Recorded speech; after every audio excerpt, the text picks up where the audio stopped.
अब तो धीरे धीरे सब संस्कार लुप्त हो रहे हैं, केवल दो ही संस्कार रह गए, विवाह संस्कार और अंतिम संस्कार। बाकी संस्कारों पे किसी का ध्यान नहीं है। अच्छा, वो दो संस्कार भी नाम मात्र के रह गए, कोई शास्त्र विधि नहीं, कोई वहां ठीक तरह से व्यवस्था नहीं, बस जैसे तैसे करना है। अब शादी ब्याह में आप देख लीजिए तो कौन शास्त्र विधि को ध्यान रख रहा है? नाचना गाना खाना खिलाना फोटो सोटो, बस इसी को शादी मान ली।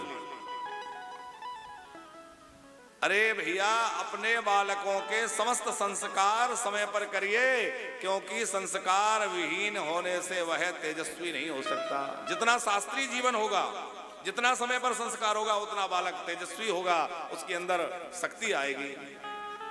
संस्कार का मतलब क्या है? हमने बालों को कंघी की, तेल डाला, तो ये बालों का संस्कार किया, उनको ठीक किया। हमने वस्त्र को धोया, उस पर प्रेस किया स्त्री की, तो वो क्या हुआ? बोले कपड़े का संस्कार हुआ।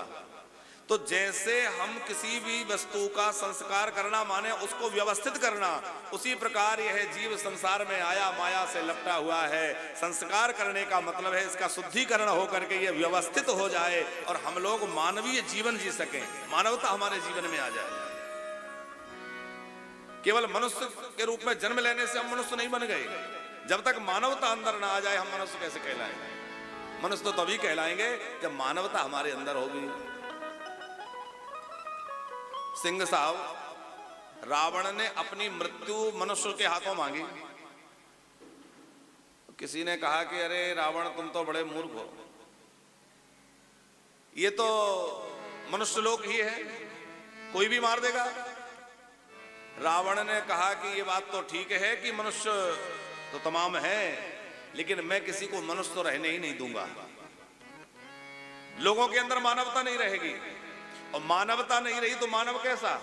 मेरी मृत्यु तो मानव से होनी है। तो जितने मानवता के पाठ जहां जहां पढ़ाए जाते थे, उन स्थानों को रावण ने ध्वस्त कर दिया। मानवता को समाप्त करने का उसने कोई प्रयास नहीं छोड़ा।